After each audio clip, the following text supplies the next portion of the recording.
This is the story of the unbelievable and heartbreaking event that occurred in Beirut, Lebanon, on August 4, 2020. What happened transformed a calm port into a scene of destruction.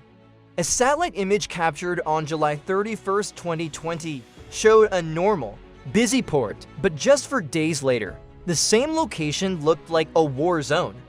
The huge hangars were destroyed, and in their place was a massive crater, 135 meters wide, big enough to fit to Boeing 747 airplanes. This was the site of what is considered the world's largest non-nuclear explosion. The story of how this happened is one of tragic negligence and a complete failure of leadership. Welcome once again to the video. On August 4, 2020, a video clip went viral in which a bride named Isra Sablani was standing in Safi Square in Beirut, having a photo shoot. Suddenly, a powerful explosion's wave forced everyone to run. The events leading up to the disaster began in a very simple way on August 4th at 5:45 in the afternoon. Inside Hangar No. 12 at the Beirut port, some welders were repairing a hole in a wall. As they worked, sparks from their welding tools started a fire inside the warehouse.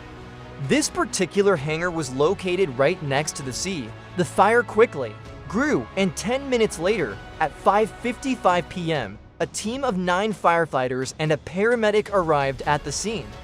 After they assessed the fire, they radioed their fire chief, saying something didn't feel right. The fire was growing out of control and making strange noises. They had been there for only 12 minutes when, at 6:07 p.m., a loud explosion happened.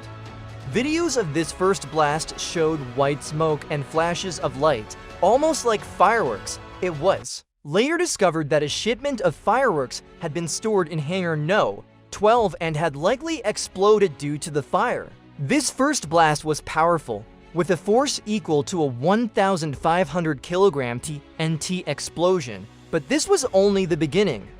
People were still trying to figure out what had happened when, just 30 seconds later, a second, far more powerful explosion tore through the city of Beirut. This second blast was captured by many cameras, as people had already started filming after the first explosion. A giant fireball was seen rising into the sky, creating a shockwave that moved faster than the speed of sound. This massive blast also created a huge white dome around the city, which was actually water vapor that formed due to the immense pressure of the shockwave. Following this, a massive cloud of red smoke rose into the sky. Experts explained that the red smoke was evidence of ammonium nitrate, a dangerous chemical being present in the hangar. The power of the explosion was so immense that people 200 kilometers away in Cyprus were terrified and ran out of their homes. The shockwave shattered the windows of the Beirut airport terminal, which was 8 kilometers away, and even pulled steel rebar out of the walls of nearby homes. The blast was so strong that the U.S. Geological Survey team recorded it as a 3.3 magnitude earthquake. Scientists at Sheffield University estimated the blast was equal to 1.5 million kilograms of TNT, which is 1,000 times more powerful than the first blast and about 10% of the force of the nuclear bomb dropped on Hiroshima. The area where the blast occurred was completely leveled. The nearby hangars were turned to dust as if they never existed. The ships docked nearby were heavily damaged, and a 5-star cruise ship, 390 feet long, was lifted into the air and flipped over when it landed back in the water. The explosion carved a 135-meter wide crater in the earth, which was immediately filled with seawater. This event is considered the largest non-nuclear explosion in the world. It was so powerful that it even disturbed the Earth's ionosphere, the outermost atmospheric layer near space, causing GPS and radio signals to be disrupted for a few seconds. The aftermath in Beirut was nothing short of apocalyptic. The city's streets were filled with rubble and destruction. Entire buildings in northern Beirut were completely flattened. Uprooted trees overturned cars, and twisted steel girders were scattered everywhere. The blast also knocked out the city's entire electricity supply, which made rescue efforts even more difficult. military bulldozers had to clear the roads so that rescue workers could get through. The tragedy resulted in the loss of 218 lives and injured more than 7,000 people. A staggering 12% of Beirut's population was left homeless in an instant. Many hospitals, including St. George's Hospital, were destroyed by the explosion and had to treat patients in parking lots and on sidewalks. Thousands were turned away due to lack of space. Residents whose homes were safe offered shelter to those displaced. The fire burned for 7 hours, leaving a thick cloud of smoke and a lingering smell of sulfur and burnt rubber. Within a few days, protests erupted all over Lebanon. People took to the streets, angry at the government's failure to protect them, all asking the same question: what was the real cause of this explosion?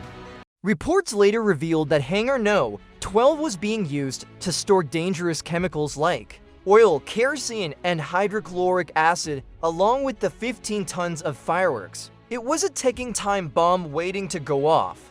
Despite all these flammable materials, the warehouse had very poor wiring, no smoke alarm, and no sprinkler system.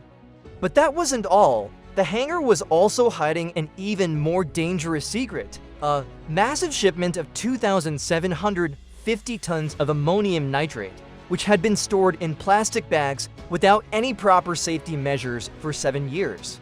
This chemical is often used as a fertilizer in agriculture or as an explosive in the mining industry, and has also been used in several terrorist attacks. Protesters questioned the storage of 2,750 tons of ammonium nitrate near a populated area, and accountability for the disaster. The issue began in 2013 when the Russian ship Rosus docked in Beirut due to technical problems. The owner's financial difficulties resulted in the crew being trapped on board for 11 months. In 2014, the crew was released, but the ship was confiscated and the cargo was moved to Hangar No. 12, where it remained until the devastating blast in 2020. Over 6 years, port authorities repeatedly warned the Lebanese government about the dangers of the chemicals stored there, starting with a 2014 email to a judge that went unanswered. Warnings included suggestions to re-export or sell the cargo. The final email in 2019 highlighted increased security risks after a hole appeared in the hangar, potentially igniting the explosion. Now, 5 years post-explosion, accountability remains elusive. Investigations have stalled due to political interference, legal immunity for ministers, and judiciary conflicts. Judge Fadi Sawan, initially charging high-profile ministers, was removed, and his successor, Judge Tariq Bitter, faced opposition from Hezbollah and Amal, halting the investigation from 2022 to 2024. It resumed in January 2025 with a new prime minister, and a report anticipated Bitter's final decision on August 4, 2025, the 5th anniversary of the blast. Even for years after this unbelievable disaster, the scars of the blast are still visible in Beirut. At the site of the explosion, an 8-foot-tall statue has been erected, made from the debris of the city's destruction: broken glass, twisted rebar, and materials from destroyed homes. The statue is in the shape of a woman holding a sword, standing in memory of the 218 people who lost their lives. At the foot of the statue lies a broken clock, with its hands permanently stopped at 6:08, the exact moment of the explosion. This unbelievable and tragic event shows that the devastation in Beirut was not just an accident, it was a direct result of government negligence and a failure to take responsibility. The ammonium nitrate was left for years without any proper safety measures, even though port officials had repeatedly warned about the danger. This tragedy took 218 lives and left thousands homeless. Today, the fight for justice continues, but the process has been repeatedly stalled due to political interference and legal issues. The statue at the blast site and the clock stopped at 6:08 serve as a permanent reminder of all the victims who were lost. This tragedy sends a powerful message that when there is no accountability, disaster is the result. We hope you will fully like and share this video. Thank you very much for your love and comments. We will meet in the next great video.